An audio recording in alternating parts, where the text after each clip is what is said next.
Prologue. Bernie Jones and Everett the Mute. Bernie Jones was the second son of Count Ambard, a noble renowned in the kingdom of Riddil.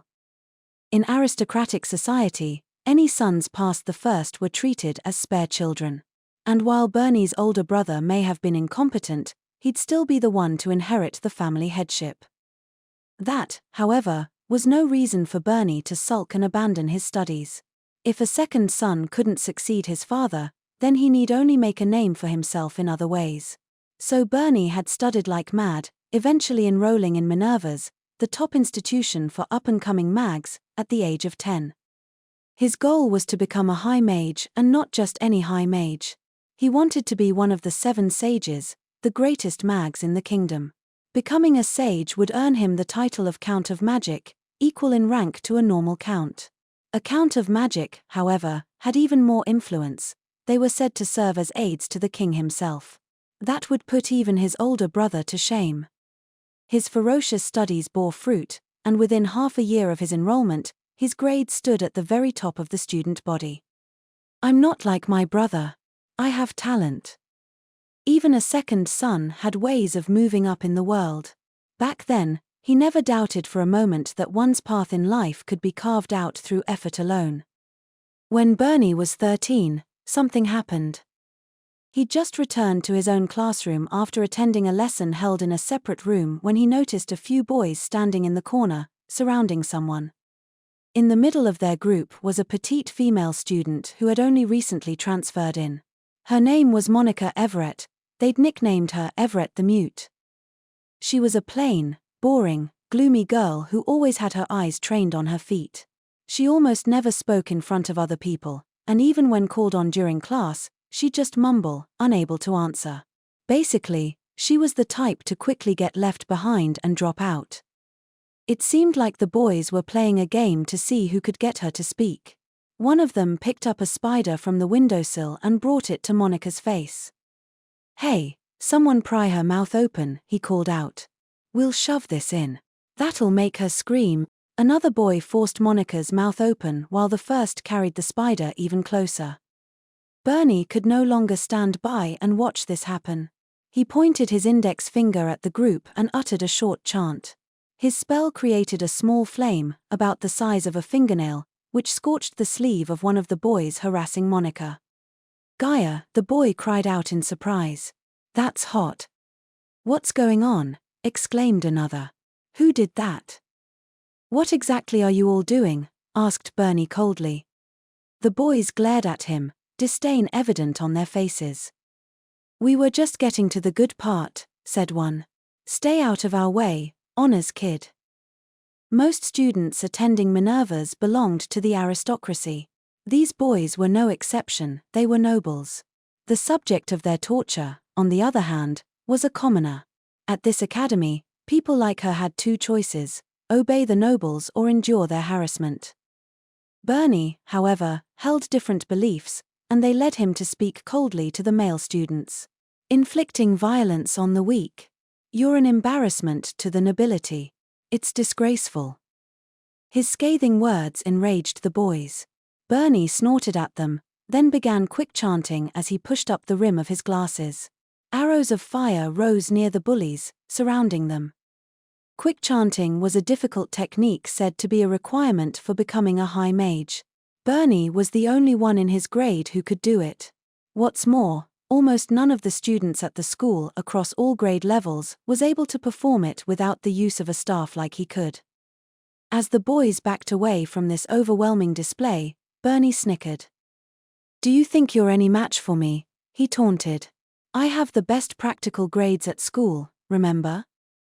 The boys swallowed their objections. Bitter looks on their faces, they walked past Bernie and left the classroom. Bernie snapped his fingers to cancel out his fire arrows, then looked down at Monica, who was sitting on the floor. "Can you stand?" he asked. She didn't answer him. Instead, she simply looked down at the floor through her disheveled bangs. Her eyes were on the spider the boys had tossed aside a moment ago. Eventually, it scuttled out the window and escaped. Awkwardly, Monica looked up at Bernie and mumbled, "Teach, thank you." Her speech was stilted, But apparently Everett the mute wasn't mute after all.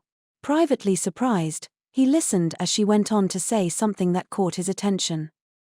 F4 saving, that spider. Hold on a minute, said Bernie. He hadn't helped the spider, he'd helped Monica. Why did she feel the need to thank him for saving an insect? His eyes narrowed behind his glasses as he stared at the girl. Unfortunately, he said, I hate bugs. I didn't save the spider. I saved you. Monica blinked slowly as her head tilted to the side in puzzlement. For a few moments, she seemed lost in thought, searching for the right words until eventually she began, very carefully, to speak. I'm not, scared of, spiders, she said. What? He asked, baffled. Monica's shoulders jolted. She looked down and started playing with her fingers. The more Bernie looked at her, the more impassive she seemed. Her features were plain and unaffected, and while she'd probably be as charming as anyone else if she smiled, her face stayed still as a stone, save for her slow, occasional blinking. Monica remained silent and expressionless for a few more moments but eventually began to mumble again, barely moving her lips. But if the spider had gotten into my mouth, I would have felt really bad for it. I'm happy that you, saved it before that happened. What kind of logic is that? Asked Bernie, scratching his cheek. Then he asked her something that had been on his mind. And the way you talk is quite awkward. Did you come to this kingdom from somewhere else? Monica shook her head back and forth, face still expressionless. Apparently, she wasn't a foreigner. I'm sorry, she muttered. I did, practice speaking, but, she trailed off, then took a big gulp of air before exhaling it again. It sounded like she had somehow forgotten to breathe. There was a long, period of time when, well, I didn't talk to anyone, so I'm, not really good at it. She'd gone a long time without talking to anyone. So she has a reason, thought Bernie. Judging by how thin she was, far too thin for a 13-year-old, and her awful complexion, he could hazard a guess that her circumstances had been less than ideal. Bernie bent down before her and extended a hand. Can you stand? Monica's eyes widened as she looked at his outstretched palm. Then, abruptly, she clutched her uniform pocket. I don't have much, money. He hadn't expected that. His mouth twitched. I hope you think a little more highly of me than that, he said. I am a proud member of House Ambard. I would never pester you for money. He grabbed her hand and pulled her to her feet. Even then, she seemed somehow vacant, like a puppet being tugged around by a puppeteer. Bernie brushed off some of the dirt on her uniform, and her eyes widened a little more. The shift in her expression was infinitesimal, but it made him oddly happy to know he'd caused some sort of change. You're really a piece of work, aren't you? I'm, sorry. Shouldn't you be saying thank you instead? Monica's lips squirmed a little. It was far too minuscule a movement to be considered a smile, but the corners of her mouth had definitely lifted. Thank you. When he heard those words, Bernie felt a faint sense of satisfaction in his heart. Bernie, help me. What is it today? This essay question on our history homework, I don't understand it at all, said Monica, showing him the page in her textbook. Ever since rescuing her, Bernie had started helping her more frequently, and she'd come to rely on him. After all, she was a helplessly dull, clumsy girl who would trip over nothing, whose hair was constantly a mess, and who was always losing her possessions. There was certainly no shortage of things to help her with. Although Monica's grades rivaled Bernie's in magic formulae and mathematics, her general education grades were awful. History and linguistics in particular caused her no end of trouble. What am I going to do with you? He sighed as he opened his notebook and began his explanation. Once he'd finished, Monica muttered, Bernie, you're amazing. This stuff is basic, he replied casually, though he rather liked having Monica look at him with such respect. Lately, Monica's speech seemed to be growing more fluid and her face more expressive. When she was in trouble, she'd come crying to him, and whenever he taught her something, a little smile like a wildflower would bloom on her face. This made Bernie feel good about himself. He'd brought about this change in her. "Thanks, Bernie," she said. "You're welcome." Little exchanges like these never failed to fill him with pride.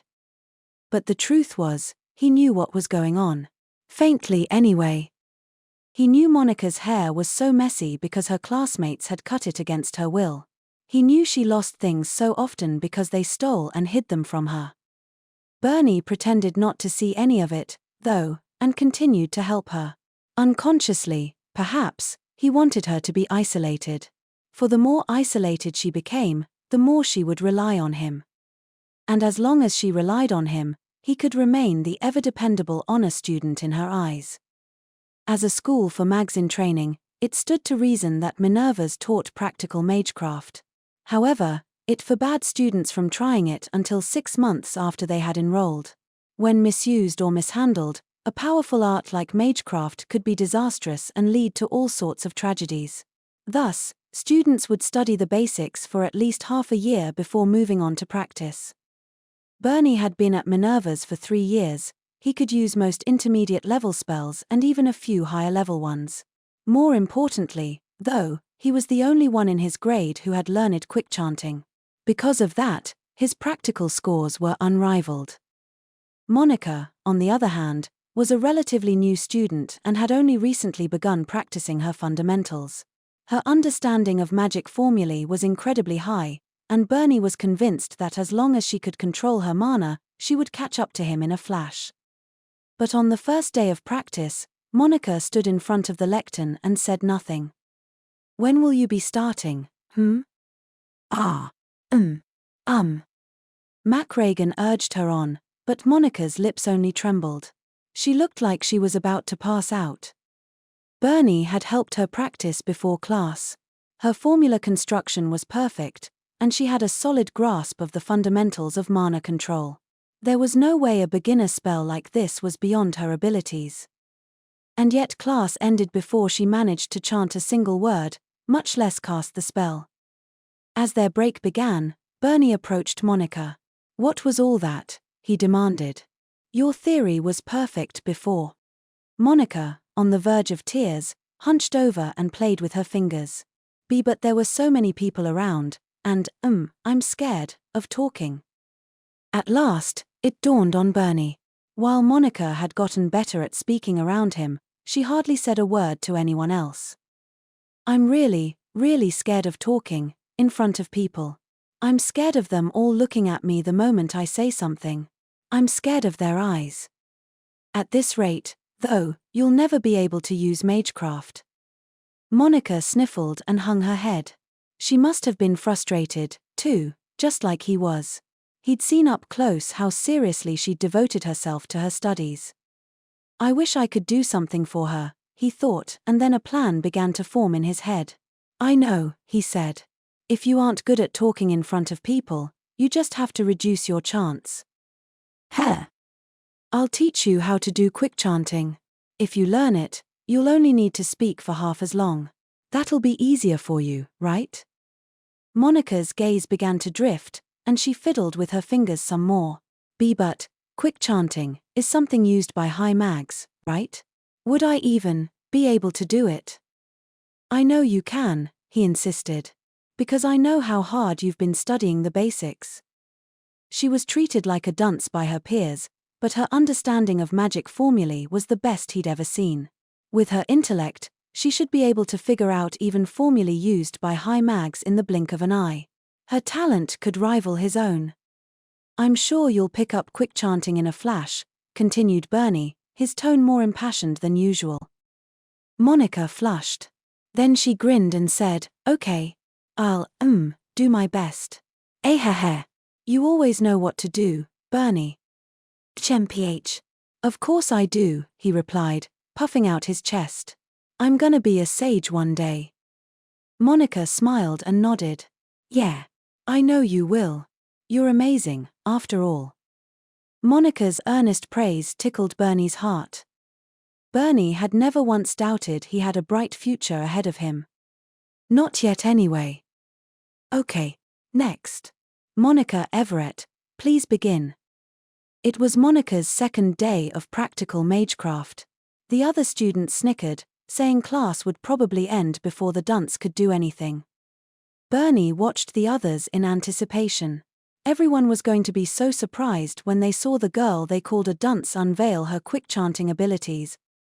After being made to stand in front of the lectern, Monika's eyes remained fixed on the flame of a candle in front of her. The first task was to blow out the flame with wind magecraft. But even if you couldn't extinguish it, just making it flicker was generally good enough. She closed her eyes and pointed her finger at the candle's flame. Bernie watched with bated breath for the shortened chant to pass her lips. But Monika's mouth didn't move. Had the difficulty of quick chanting left her more nervous than before?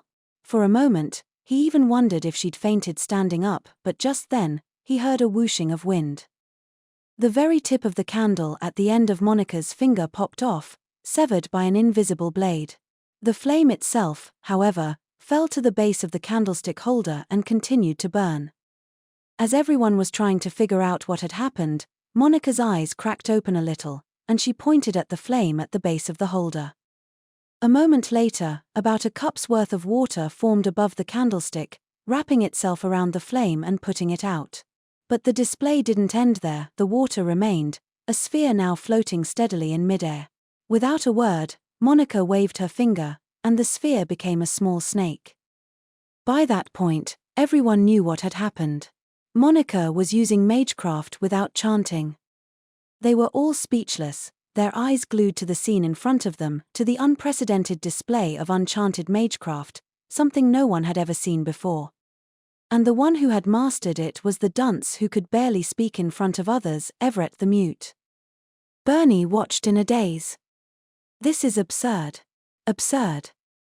He'd only taught Monika quick chanting. He'd never seen, never even heard of unchanted magecraft. I didn't teach her anything like that. All magecraft, right down to beginner spells like one that produced a little bit of wind, required the caster to calculate a formula, then chant to arrange their mana. Without following this process, a spell wouldn't even activate. Perhaps if someone could instantaneously find the optimal solution to such a complex formula, they'd be able to forego chanting. But that was just an armchair theory. No mage, at any point in history, had ever possessed such a mind. But she. The realization of that armchair theory, a spectacular feat that would leave its mark on history, was happening right before his eyes. It's a miracle, someone muttered. They were right. It was a miracle. And the one performing it was a girl who had started learning magecraft a mere 6 months ago, Everett the mute, Monika Everett.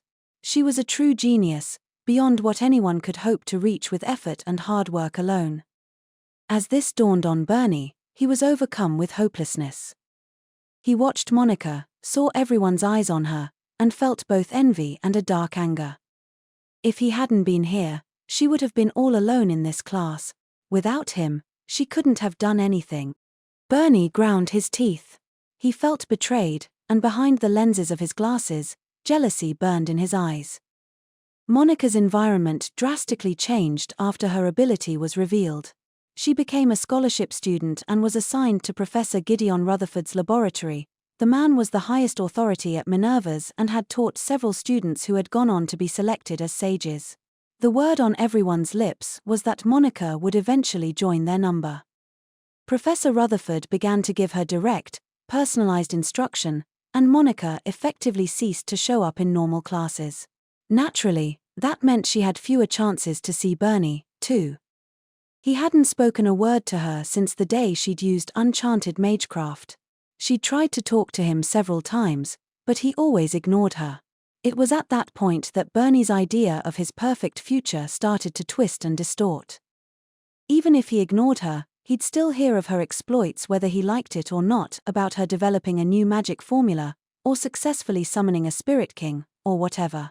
One of the most popular stories was about how she'd used unchanted magecraft during combat training against the school's biggest problem child and overwhelmed him in a matter of seconds.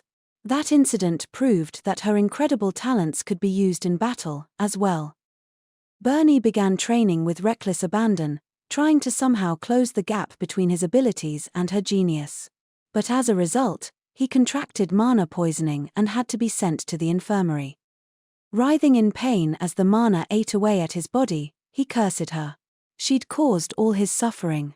She was the reason things had gone wrong for him. Everything was her fault. If it wasn't for Monica, my life would have been perfect. 2 years had passed since Monica and Bernie first met. That winter, as Bernie turned 15, Monica was selected as one of the 7 sages. Minerva's erupted into a frenzy over the appointment of the youngest sage in history. Things were especially lively on the day of her induction ceremony and parade.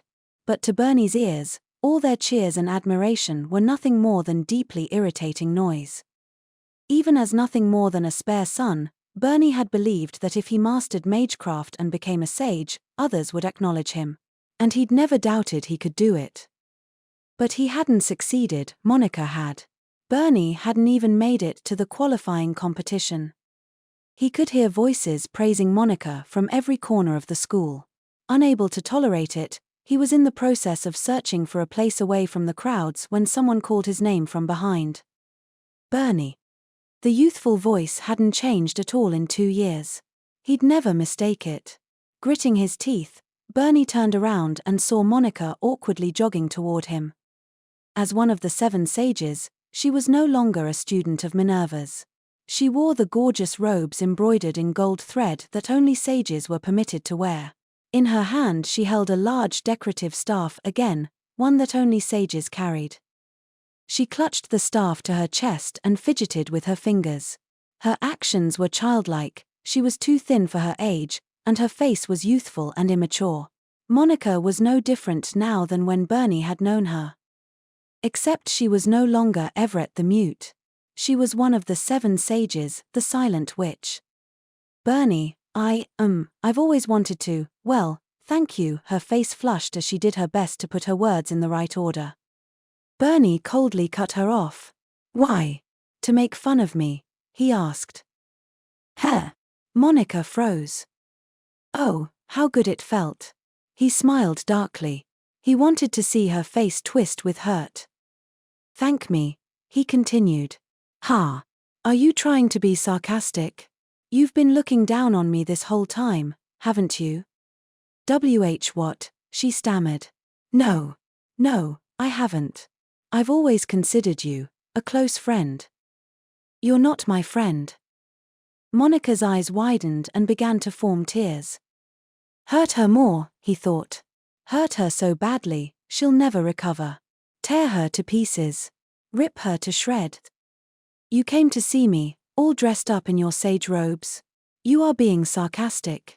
Does it make you feel good to think of me as an idiot? To look down on me? I want to know. Tell me, O great and powerful sage. Teardrops fell from Monica's eyes, and she began to sob like a child, the tip of her nose flushing red. Her miserable expression, the sound of her crying in some small way, it satisfied him. Oh, I didn't think sages were supposed to look so pathetic. You certainly don't seem like one. You'd be better off living in a mountain cabin somewhere far away from everyone else. She fell to her knees on the spot, burying her face in her hands and weeping. Bernie quickly walked past her, his short blonde hair swaying from the motion. He felt a tiny sense of satisfaction as he listened to her miserable crying. For a while after that, Bernie didn't hear anything about the Silent Witch's exploits. Rumor had it she was leading a hermit's life in a mountain cabin somewhere. She and Bernie would probably never meet again. It's better that way, he thought. That was how Bernie Jones finally regained peace and calm in his heart.